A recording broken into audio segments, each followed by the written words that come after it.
Welcome to the Earth News. Today on the 15th, June 2026, on the new moon. And we've had a pretty strong earthquake again, once more near the Philippines, with a magnitude of 6.2 at a depth of 118 kilometers.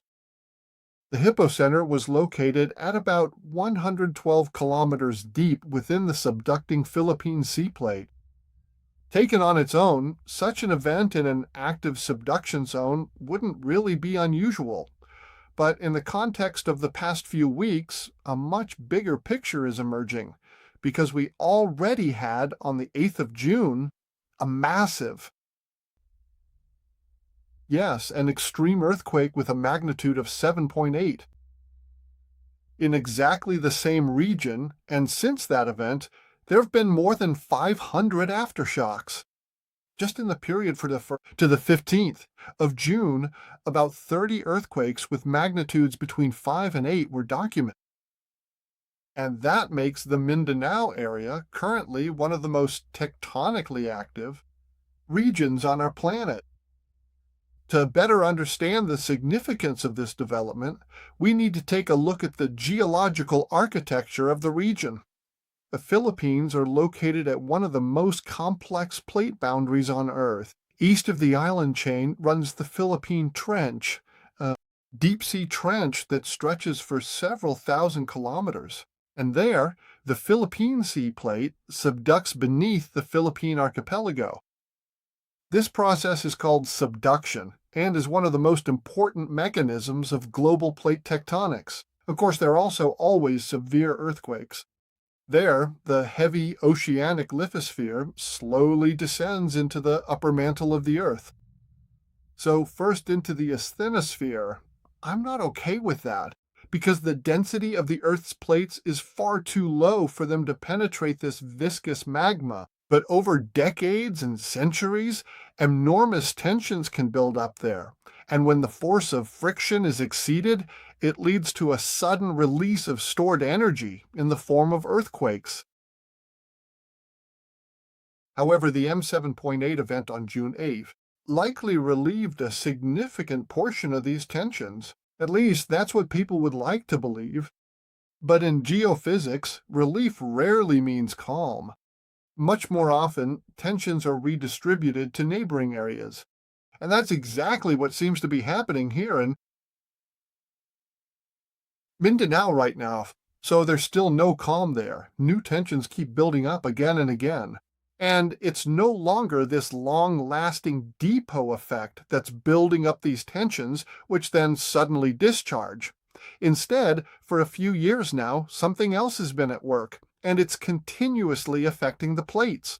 It's of a transient nature, so you can't define it statistically, and it still keeps causing very strong earthquakes again and again.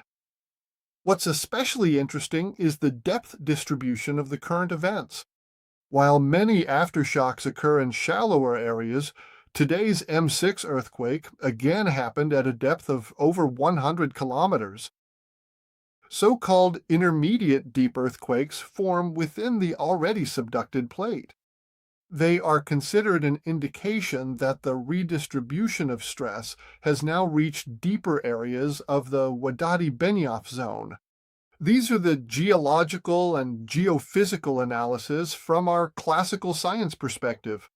What isn't taken into account here, of course, is that the continuously rising, hot mantle magma naturally destabilizes the tectonic areas and causes synchronization, because this doesn't just happen there, but also runs along the Japanese zone all the way to Kamchatka and the Philippine Trench. We'll take another look at the trenches in a moment. But that's how it is, and also because of the tensions. The Siberian trap, which is rising, keeps generating tensions that then travel over Kamchatka to Japan and then enter the Pacific tectonic complex. And these are exactly the transient events that keep leading to these major earthquakes, but which are ignored by geophysicists and geologists. Nevertheless, A look at the statistical data from this region shows that something other than the usual patterns is at play here.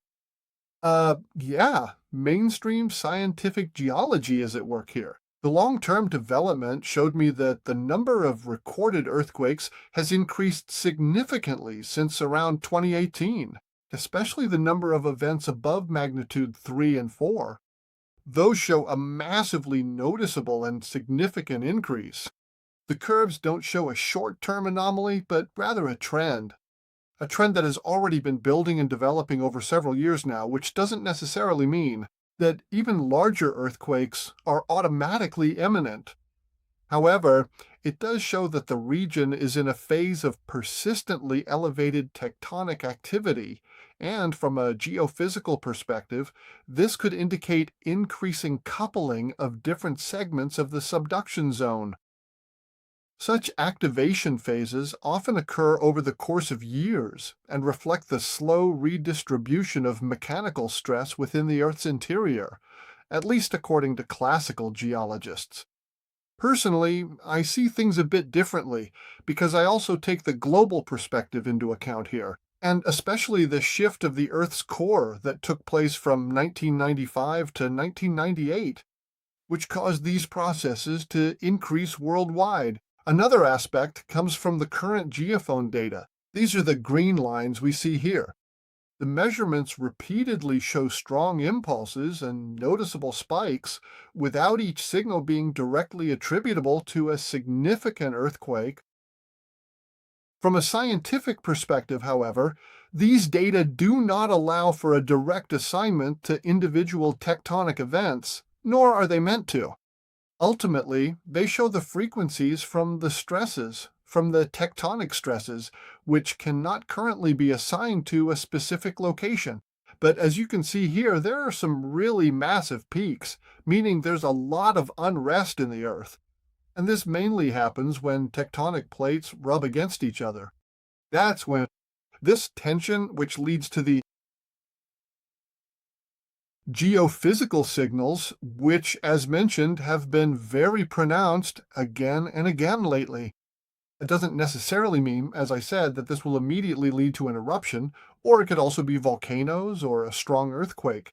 These are tensions that build up, and the more often we see these peaks, the more likely it is that at some point there will also be a release reaction, which could take the form of a stronger earthquake.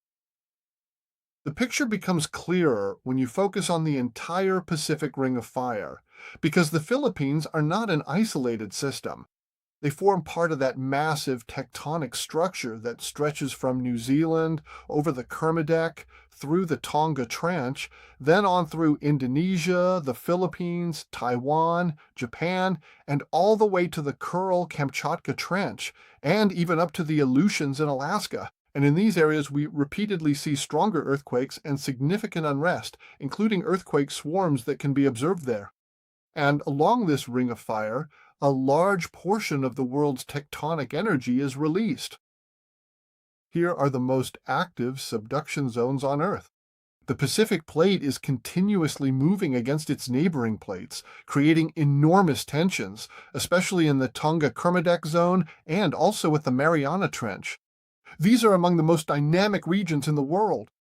And there, the Pacific Plate sinks into the asthenosphere at an exceptionally high speed. Japan, in turn, is located at a complex triple junction of several tectonic plates. The Kuril Islands and Kamchatka mark the northern section of this system, and everywhere we see intense unrest. Although these regions are not directly connected at first, they respond to the rising magma, which increasingly melts the lithosphere from below and puts it under pressure with hot magma and stronger gases. These movements become synchronized there and develop along the northern Pacific Ring of Fire all the way to the center. So, in addition to the increased seismic activity, there is also remarkable volcanic activity, specifically in Hawaii. Kīlauea has now entered its 49th episode. Once again, intense lava fountains reaching heights of 210 meters. And there was even another spectacular lava tornado, which shows that the magmatic system is currently extremely active. And this involves a completely different geological mechanism than in the Philippines, because there the tectonic tension arises not along a subduction zone, but Kīlauea sits on a stationary mantle plume right in the middle of the Pacific plate. There, the plate has cracked, and through this crack in the plate, magma from the mantle plume rises up. A magma pump that goes directly from the outer mantle of the Earth into the volcanic cycles. The current situation in the Pacific is very intense, and it reminds us that tectonic and volcanic processes are often intertwined over long periods of time. Earthquakes, magma movement, stress redistribution, and changes in the geophysical background noise are all expressions of the same planetary dynamics. And that has now clearly increased, not just in the Philippines.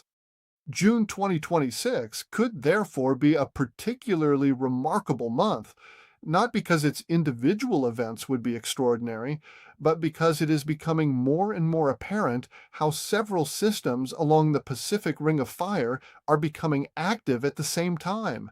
In other words, synchronizing, which is a sign of this rising magma. Whether we are currently just observing the after effects of a strong earthquake or the beginning of a longer-term activation phase, that still has to remain open for now. From my point of view, it is already clear today that the Philippines, Japan, the Kuril Islands, Kamchatka, Tonga, and even Hawaii, the focus of geophysical observations must be on clearly demonstrating that synchronizations exist, that there is significant pressure from the Earth's interior onto the plates globally. Therefore, we will probably have to report even more strong earthquakes in the coming months. In this sense, I thank you for your attention. Please like, share, and leave a comment on this video. Yours truly, Hemberg.